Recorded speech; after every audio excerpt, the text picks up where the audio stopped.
So yes, I've got my shoe in hand, not on foot, and my bag here with me. For now, my name will be Andrew, and I'm checking out. If you're from the 80s, you'll understand the reference, but it's okay. Anyhow, we are doing SME now, and on SME, we are joined by Alayande Zainab of Zaini Craft, a company that started as a bespoke footwear brand and has since metamorphed into a fashion brand that focuses on bespoke leather products. Beyond shoes, with a range of products like bags, belts, and wallets, and beautiful array of stuff branded that we have here. You are welcome, Zainab. Thank you very much. Now, I don't know if you know who Andrew is, but you know that saying where Andrew don't check out. Have you ever heard of it before?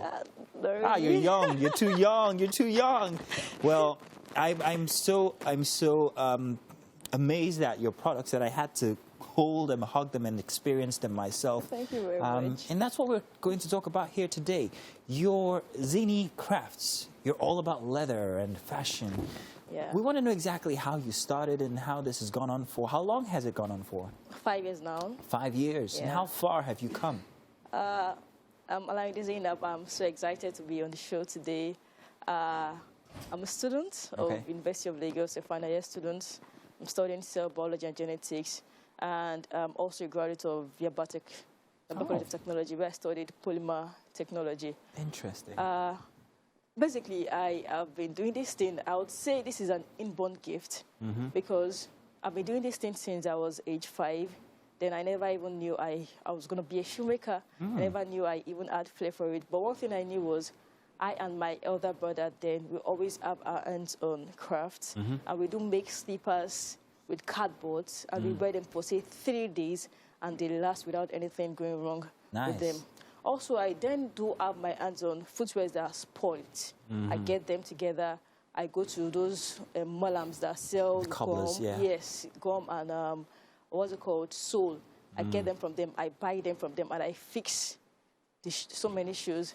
I remember one time when I think I was age 10, and someone saw me working on a footwear, and he was like, you are a shoemaker. Where did you learn this thing from? And I was like, I'm not a shoemaker. I didn't learn this thing. And the person was arguing with me that, you are a shoemaker, stop denying. I was like, all this period, I never even knew I actually had flair for shoemaker. I never knew I was even going to be a shoemaker. But prior to the time I was going to finish in Yabatek, you know, I sat down, I told myself, Zaini, you're finishing Yabatek now. What's the next thing for you to do? I can't just sit down and be amongst the youths that are unemployed, adding up to the statistics of unemployed youth. And I told myself, you know what, you have to learn a skill. And I had 2 things I was interested in, shoemaking and carpentry. And I went for the best. Very interesting story you just told there. First off, it's like as if you were preparing for this all your life. You have, well, you're on your way to having your 2nd degree now, and you're still invested in something that you were doing for play as a kid. And look, I bet it's making you money now. Definitely. One thing I find very interesting in this story is that you've been doing this since you were a kid, and obviously your parents must have also encouraged you or let you do it as well. Of course. Is that so? Definitely. Now, so on SME, we often want to let people know how they can glean from people's experience and all, but today's target for me is not the individual who's thinking how they can start a business, but the parents out there who are looking at their kids doing something with their hands and perhaps maybe want to encourage them. Some of them might discourage them and say, go and read more biology, cell biology and genetics. Yes. But instead, look what's happened in your case. Yes. Now, this is very interesting. Normally, I'd ask our guests exactly how they got started, but you've already told us that story. But as an individual, if I want to start, where do I start from? Is it from getting the knowledge, or is it from some training of some sort? What do I do to get started? Do I need to have the passion, or can I just get started even without? Yes, basically, I would say your passion comes first. Because when I wanted to learn shoemaking, I told my mom I want to learn shoemaking. My mom was like, shoemaking is not going to sell. Go learn hairdressing, go learn how to tailoring. I told my dad was like, focus on your studies, don't... But I still went for what I wanted. Yeah. And now everybody's proud that this is what I do. So the passion first. After the passion, then, of course, equip yourself with some knowledge. Because you can't just call yourself a shoemaker and not be. And when I wanted to learn, I told some of my people, I told somebody, he introduced me to a roadside shoemaker. I told someone else, he advised me to go learn it in a school. Okay. And did you learn it from a school? Of course, I learned it in a school, a vocational school. But while I was in vocational school, I also enrolled myself to roadside shoemakers. So in the vocational school, we close around 2 p.m. And once we close around 2 p.m., I resume to roadside shoemakers. So the earliest time I closed then was around 8 p.m., 9 p.m. So I had 2, 3 shoemakers that I learned from aside learning in school. Yours is such a humble story. I find it very, very, it's unreal. It's not something that you hear every single day. People actually taking out time to humble themselves and learn these crafts from the roadside like you have done. That's very interesting. Let's take a look at what you have here. I can see that you also have some branded socks. Now, these aren't leather, but you've kind of like gone in that direction. Do you have to, where do you get material for this kind of, and do you make this yourself? Okay, no, I don't. Okay.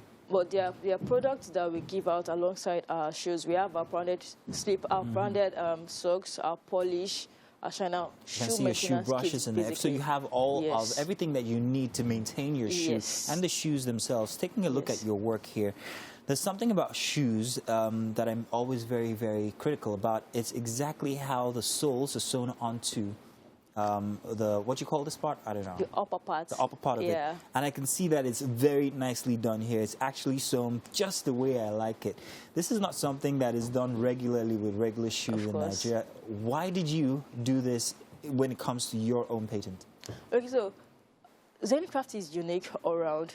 When I wanted to start my brand, I wasn't looking at the money aspect. I wasn't doing it for funds, but rather I was doing it to make a speech in about Nigerian brand, having, say, an indigenous Nigerian brand, just like we have the Gucci, just like we have the Louis Vuitton, having an indigenous brand there. And so basically, all I put in is international quality. So I'm comparing my brand with such brands that I mentioned. And to achieve that... It's not a local competition, it's an international competition. So you want to try and... Like, match up to international standards. I see that you also have bags as well, like the one that I was holding, this portmanteau here, which also has a shoe inside. Does it come with the... No, it doesn't. It doesn't come with the shoe? No, it doesn't. But it's nicely done. This is for like a gentleman's office bag, which is very interesting. And then that one there, can I see that one? Of course. Like a school bag of some sort. Yeah. And once again, nicely done. So where do you get your material from? Is it from the local markets or exactly?